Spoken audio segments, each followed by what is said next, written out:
नमस्कार, उत्तराखंड दिन भर में आप सभी का स्वागत है। मैं हूं कुसुम राणा। सबसे पहले नजर डालते हैं आज की हेडलाइंस पर। सुबह 6:15 पर खुलेंगे बद्रीनाथ धाम के कपाट। भगवान बद्रीनाथ की उत्सव डोली और आदि गुरु शंकराचार्य की गद्दी पहुंची धाम। कपाट खुलने के मौके पर सीएम धामी भी रहेंगे मौजूद। उपनेता प्रतिपक्ष भुवन कापड़ी ने प्रेस वार्ता कर सरकार पर लगाए गंभीर आरोप। सरकार पर बदले की भावना से काम करने का भी लगाया आरोप। कांग्रेस छोड़ने के बाद जोत सिंह बिष्ट ने अंतरकलह बताई कांग्रेस छोड़ने की सबसे बड़ी वजह। वहीं भुवन कापड़ी ने भी जोत सिंह बिष्ट पर तसाकंज। शिक्षा विभाग और जनप्रतिनिधियों की मेहनत लाने लगी है रंग। पौड़ी में छात्र संख्या शून्य होने के बाद बंद हुए स्कूलों में फिर पढ़ने जा रहे हैं छात्र। देहरादून में 3 लाख की लूट की घटना का पुलिस ने किया खुलासा। पुलिस ने इस आरोप में जाट रेजिमेंट के जवान को किया गिरफ्तार। आरोपी आईपीएल में सट्टा खेलने का है आदी। अब बात करते हैं आज की प्रमुख खबरों की। खबरों के बाद हम बताएंगे कि कैसे इंडियन ऑयल कॉर्पोरेशन लिमिटेड और भारतीय सेना में नौकरी करने के लिए मिलने जा रहा है सुनहरा मौका। कल रविवार सुबह 6:15 पर बद्रीनाथ धाम के कपाट खुलने जा रहे हैं। कपाट खुलने से पहले भारी संख्या में श्रद्धालु बद्रीनाथ धाम पहुंच गए। वहीं पांडुकेश्वर से भगवान बद्रीनाथ की उत्सव डोली, आदि गुरु शंकराचार्य की गद्दी और गाड़ो घड़ा तेल कलश भी बद्रीनाथ पहुंच गया है। बद्रीनाथ पंचायत की शोभा बढ़ाने के लिए देव डोलियां भी बद्रीनाथ धाम पहुंच गई है। रविवार सुबह करीब 4 बजे से मंदिर में कपाट खुलने की प्रक्रिया शुरू हो जाएगी। मंदिर के मुख्य पुजारी टिहरी नरेश के राजपुरोहित और बामणी गांव के प्रतिनिधि मंदिर का ताला खोलेंगे, जिसके बाद विशेष पूजा अर्चना के साथ ही 6:15 पर बद्रीनाथ धाम के कपाट श्रद्धालुओं के लिए खोल दिए जाएंगे। कपाट खुलने के मौके पर मुख्यमंत्री पुष्कर सिंह धामी भी मौजूद रहेंगे। केदारपुरी के रक्षक भुकुन भैरवनाथ के कपाट वेद ऋचाओं और मंत्रोच्चारण के साथ खोल दिए गए हैं। कपाट खुलने के पावन अवसर पर सैकड़ों श्रद्धालुओं ने पूजा अर्चना कर भैरवनाथ से मन्नतें मांगी। भैरवनाथ को केदारपुरी का क्षेत्र रक्षक माना जाता है और भैरवनाथ के कपाट खुलने के बाद ही बाबा केदारनाथ मंदिर में विधिवत पूजा अर्चना के साथ आरती शुरू किए जाने की परंपरा है। अब आज रात से बाबा केदारनाथ में आरती भी शुरू की जाएगी। उपनेता प्रतिपक्ष भुवन कापड़ी ने प्रेस वार्ता कर भाजपा सरकार और मुख्यमंत्री पर गंभीर आरोप लगाए।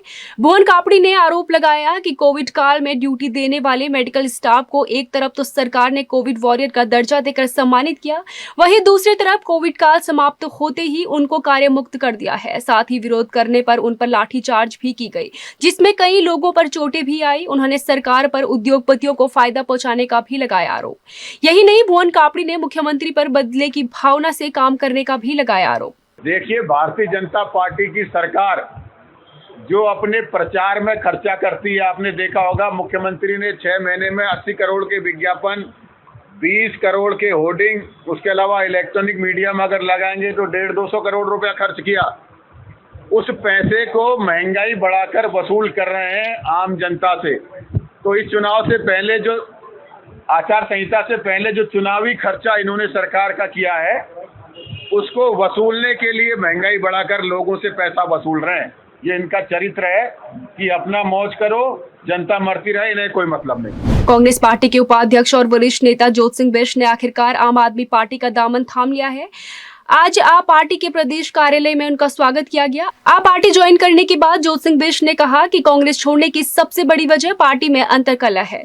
वहीं उपनेता प्रतिपक्ष भुवन कापड़ी ने जोत सिंह बिष्ट पर कटाक्ष किया है। उन्होंने कहा कि कांग्रेस को छोड़कर वो लोग जा रहे हैं जो लंबे समय तक संघर्ष नहीं करना चाहते। जो फेसबुक पर पोस्ट किया था कांग्रेस छोड़ने के कारण साफ तौर पर उस पर लिखा हुआ है और आपकी जानकारी में आया होगा। कोई भी राजनीतिक दल कोशिश करता है कि चुनाव में भागीदारी करके सफलता मिले और उसके बाद जो जनहित के मुद्दे, जन सरोकार के मुद्दे हैं, उन पर काम कर सके। कांग्रेस दूसरी बार चुनाव हारी और मुझे उम्मीद थी कि 2017 की हार के बाद कांग्रेस ने जो गलतियां की, जो अंतरकलह था, उसको खत्म करने के बजाय वो काम करते रहे। 22 की चुनाव के परिणाम आने के बाद वो अंतरकलह खत्म होने के बजाय बढ़ता गया और वो अभी तक खत्म होने का नाम नहीं ले रहा। मुझे दिखाई नहीं दिया कि खत्म होगा। हम लोग उम्र के जिस दौर में हैं, मुझे लगा कि जीवन का अनुभव, जो अच्छा अनुभव है, उसको मैं लोगों तक पहुंचा सकूं, तो उसके लिए बेहतर है कि उस अंतरकलह से बाहर निकलूं और एक ऐसे प्लेटफॉर्म पर आकर के काम करूं जहां मुझे इस ढंग का अंतर्कलह नहीं दिखाई देता। कांग्रेस के नेता एक के बाद एक छोड़ते नहीं चले जा रहे हैं। कुछ लोग ऐसे हैं जो संघर्ष को लंबे समय तक नहीं चला सकते, वो संघर्ष को लंबे समय तक नहीं झेल सकते, उनको ताकत में रहने की आदत है, तो वो लोग छोड़ के जा रहे हैं। उनको भी जन सरोकारों से कोई मुझे लगता है कोई मतलब नहीं जो आज इस समय पर कांग्रेस छोड़कर जा रहे हैं, क्योंकि आज असली उस जनता के हित वाले नेता की परीक्षा है जो असल में जनता के मुद्दों को उठाना चाहता है, असल में जनता के लिए लड़ना चाहता है। तो जो लोग आज कांग्रेस में रहकर इन मुद्दों को उठाएंगे वो वाकई जनता के लिए काम करने वाले लोग होंगे, वो आने वाले समय में भी जनता के लिए काम करेंगे। देहरादून पुलिस ने शिमला बाईपास में एसबीआई बैंक के सामने हुई लूट के मामले का खुलासा कर दिया है। इस मामले में पुलिस ने मुख्य आरोपी को गिरफ्तार कर लिया है। 5 अप्रैल को शिमला बाईपास स्थित एसबीआई बैंक के बाहर एक व्यक्ति से बाइक सवार युवक ने आंख में मिर्च डालकर 3 लाख लूटे थे। पुलिस ने इस मामले को दर्ज कर छानबीन शुरू कर दी थी। पुलिस ने घटनास्थल और आसपास के क्षेत्रों में सीसीटीवी कैमरों को खंगाला, जिसके बाद मुखबिर की सूचना पर पुलिस ने आरोपी सतेंद्र जाट को द्वारका दिल्ली से गिरफ्तार किया है। पुलिस के मुताबिक आरोपी जाट रेजिमेंट का जवान है और आईपीएल में सट्टा लगाने का आदी है। लूट यहाँ आईएसबीटी क्षेत्र में हुई थी, जिसमें कि बैंक से कोई व्यक्ति पैसे निकालकर बाहर निकल रहा था, तो जो अभियुक्त है उसके द्वारा आंखों में मिर्ची डालकर लूट की गई थी, जिसमें कि 10 लाख रुपए थे, जिसमें 7 लाख रुपए वहां मौके पर गिर गए थे और 3 लाख रुपए लेकर जो लूट करने वाला अभियुक्त है वो लेकर भाग गया था। तो उसको हमने दिल्ली से गिरफ्तार किया है। जो हमारी इसमें सीसीटीवी की मदद से, हमारे मुखबिरों की मदद से ये हमें पता पड़ा कि इसकी लोकेशन दिल्ली में कहीं आ रही है, तो हमारे द्वारा तुरंत अपनी टीम को भेजा गया और अभियुक्त को गिरफ्तार किया गया। पौड़ी जिले में शिक्षा विभाग की मेहनत रंग लाते हुए दिखाई दे रही है। जिले में जिन सरकारी स्कूलों में छात्र संख्या 0 होने के कारण स्कूलों में ताले लटक गए थे, वो स्कूल अब एक बार फिर से खुलने जा रहे हैं। अभिभावकों का एक बार फिर से इन सरकारी स्कूलों में विश्वास दिखाई दे रहा है। ऐसा ही खंडतला का प्राथमिक स्कूल है जो 2019 में छात्र संख्या 0 होने के कारण बंद हो गया था, जिसके बाद स्थानीय स्तर पर जागरूकता अभियान चलाया गया। स्थानीय प्रतिनिधियों ने स्कूल में फिर से 20 से अधिक बच्चों ने दाखिला करवा दिया है। वहीं मुख्य शिक्षा अधिकारी आनंद भारद्वाज ने बताया कि ऐसे ही सीढ़िया खाल प्राथमिक विद्यालय जो 4 साल पहले बंद हुआ था, उसमें अब 55 छात्र पढ़ रहे हैं। उमटा जवाड़ और खंडतला स्कूल को एक बार फिर से संचालित किया जा रहा है। उमटा खुला नैनी डांडा में ही, इसके बाद जवाड़ खुला द्वारी खाल में, देलचोरी खुला अभी 2 दिन पहले ही, उसमें प्रवेशोत्सव हुआ है। 100 साल पुराना स्कूल है। कोट में क्वाली खुला जो कि कालेश्वर के पास है, और अभी हाल में खंडतल्ला खुला है। वहाँ के जिला पंचायत सदस्य हैं श्री नेगी जी, उन्होंने 20 बच्चों का नाम दिया और जो जनता है उनका लिखा हुआ एक प्रत्यावेदन दिया, उसके आधार पे उसको अभी खोला गया है। तो खोलने की प्रक्रिया जारी है और जो हमारे बंद होने की प्रक्रिया हो गई थी वो लगभग बंद हो गई है। खंडतल्ला विद्यालय और 2019 में कम छात्र संख्या होने के कारण बंद हो गया था, जिससे कि ग्रामीण बार बार कह रहे थे कि भाई विद्यालय को पुनः जो है संचालित किया जाए। और बार बार पिछली बार भी हम यहाँ आए थे, लेकिन उस बार हो नहीं पाया। इस बार जो है सीओ साहब को मैं मिला और उन्होंने पुनः जो है 20 छात्र संख्या के साथ जो है विद्यालय को कल से चालू करने के, संचालित करने के आदेश जारी कर दिए हैं। इसके लिए मैं सीओ साहब का और माननीय मंत्री डॉक्टर धन सिंह रावत जी का भी धन्यवाद, आभार व्यक्त करता हूँ। पिथौरागढ़ में मिलम ट्रैकिंग रूट पर जाने के लिए इनर लाइन परमिशन लेना अब बेहद आसान होगा। इसके लिए पिथौरागढ़ जिला प्रशासन ने सिंगल विंडो सिस्टम बनाने की दिशा में काम शुरू कर दिया है। जल्द ही ट्रैकरों को ये सुविधा मिलेगी। इनर लाइन परमिट की फैसिलिटी को और इम्प्रूव करने के लिए हम लोग इस बार उसको सिंगल विंडो सिस्टम या ऑनलाइन परमिशन अप्लाई करने और उस सब के लिए मैंने अभी DIO को निर्देशित किया है कि उस पर एक प्रोग्राम या एक एप्लीकेशन डेवलप करें, उस पर काम करें। मैं उम्मीद करता हूँ जल्दी हम लोगों को फैसिलिटी मिले। TDS SP नवनीत भुल्लर ने तपोवन पुलिस चौकी में होटल, राफ्टिंग और अन्य व्यवसाय से जुड़े लोगों के साथ बैठक की। उन्होंने व्यवस्थाओं को दुरुस्त रखने में कारोबारियों की शिकायतें भी सुनी। इस मौके पर उन्होंने रात 10 बजे के बाद डीजे चलाने, तपोवन में संवेदनशील साईं घाट पर सैलानियों की सुरक्षा के लिए CCTV कैमरे लगाने, स्नान के लिहाज से खतरनाक गंगा घाटों और तटों पर चेतावनी बोर्ड चस्पा करने, लीज पर लेकर होटल, रेस्टोरेंट और गेस्ट हाउस को संचालित करने वालों का सत्यापन करने के निर्देश दिए। इसके साथ ही कैंपिंग के जरिए नशा परोसने वाले संचालकों के खिलाफ केस दर्ज कर उन्हें जेल भेजने के निर्देश भी दिए। जिस तरीके से कि प्रदेश में चारधाम यात्रा हमारी शुरू हो गई है, तो उस संबंध में ही मुनिगिरी क्षेत्र में जो हमारे स्टेक होल्डर्स हैं, जैसे होटल एसोसिएशन है, व्यापार मंडल है, राफ्टिंग वाले जो व्यवसायी हैं और जो बाकी स्टेक होल्डर्स हैं, इनके साथ ये जो मीटिंग करी गई, इसमें इनकी क्या समस्याएं ये फेस कर रहे हैं और इनकी तरफ से क्या सुझाव है, और जो सुझाव ऐसे व्यावहारिक हैं जिनको कि इन्फोर्स करके व्यवस्था में सुधार किया जा सकता है, उस पर चर्चा की गई। और कुछ बिंदु जो सामने आए हैं उन पर निश्चित तौर पे अगले 2 दिवस के अंदर ही पुलिस कार्रवाई करेगी।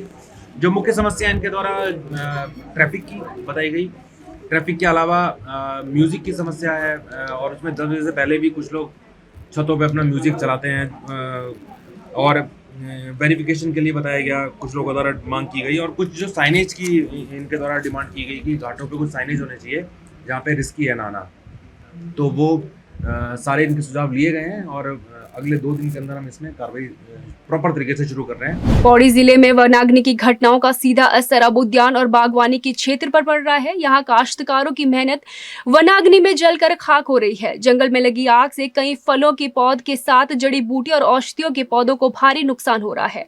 वहीं जमीन का तापमान बढ़ने से जमीन की नमी में भी कमी आंकी गई है, जिससे जमीन के अंदर उगने वाली अदरक, लहसुन, प्याज और आलू की फसल प्रभावित हो रही है।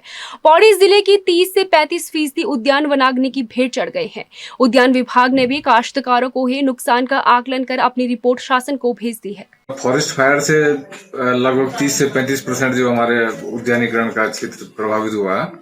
इसका कारण यह है कि जो जंगलों से लगे हुए जो गांव थे, लोगों ने जहां उद्यानीकरण फल पौधों के वृक्ष लगाए थे, तो काफी जगह से हमको शिकायतें मिली है कि वहां पे भी नुकसान हुआ है।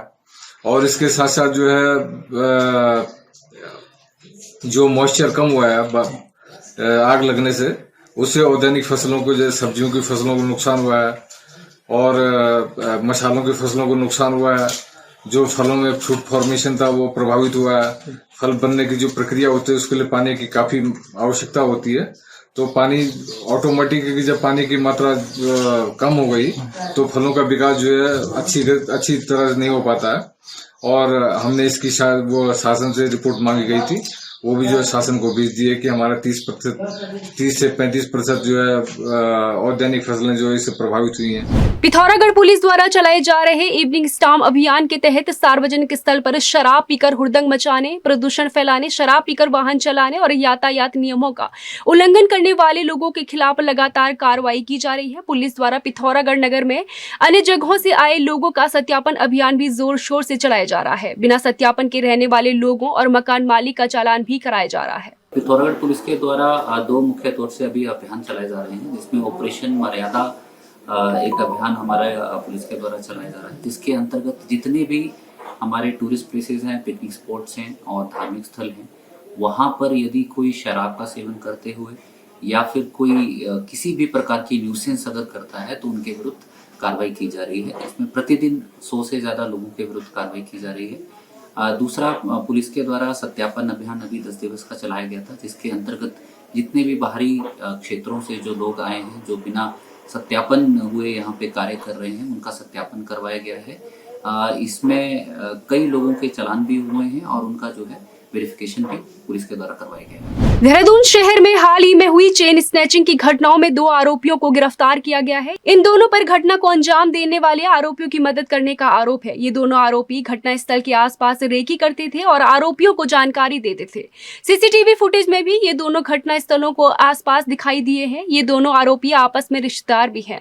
देहरादून पुलिस ने चेन स्नैचिंग की घटनाओं का खुलासा करने के लिए 7 टीमों का गठन किया हुआ है और आरोपियों पर 25,000 का इनाम भी रखा है। जो 5 चेन स्नैचिंग की घटनाएं हुई थी उसमें हमने मॉनिटरिंग करी, यहाँ पर वेयरअबाउट्स हमने लिए, तो हमको ये पता पड़ा कि यहाँ पर एक सहसपुर में व्यक्ति रहता है जो अभियुक्त है। उसके वहाँ पर जब हमारे द्वारा पूछताछ की गई तो हमको पता पड़ा कि ये 4 व्यक्ति थे जो कि इस घटना में इन्वॉल्व थे, जो कि 2 बाइकों पर सवार थे। पता पड़ा कि ऑटो में अभियुक्तों के साथ जो हमने अभियुक्त गिरफ्तार किया है वो हरिद्वार आया है। तो जब हमारी टीमें हरिद्वार पहुंची तो हरिद्वार में हमने इसको ऑटो के साथ गिरफ्तार किया है। पुलिस को हल्द्वानी से लापता किशोर को खोजने में कामयाबी हासिल हुई है। पुलिस ने 11 दिन से लापता किशोर को गाजियाबाद के साहिबाबाद से सकुशल बरामद कर लिया है। भूपेंद्र नाम के व्यक्ति ने पुलिस में अपने भतीजे के लापता होने की रिपोर्ट 24 अप्रैल को दर्ज कराई थी। नाबालिग के साथ कोई अप्रिय घटना न हो, इस वजह से पुलिस पर काफी दबाव भी था। पुलिस ने बताया कि ये किशोर यूट्यूबर बनना चाहता था, जिसके लिए घर से वो भाग गया था। ये यहाँ से यूट्यूबर बनने के लिए गया था दिल्ली, और घर वाले बहुत चिंतित थे, बहुत परेशान थे। उन्होंने छड़ैल चौराहे पर जाम भी लगाया था 2-3 बार। मैं भी उनके घर गया था। ये बच्चे को कल दिल्ली से बरामद किया गया है, और ये बच्चा किसी फैक्ट्री में काम कर रहा था। और जब इससे पूछा गया कि ये घर छोड़ के क्यों गया, तो उसने ये बताया कि वो यूट्यूबर बनने के लिए दिल्ली गया था। अपना नाम बनाने और अच्छा खासा पैसा कमाने सपना था मेरा। थोड़ा बड़ा घर बनाना, बंगला, थोड़ा गाड़ी वगैरह उस चीज़ की गया था। अब बात करते हैं आज के रोजगार समाचार की।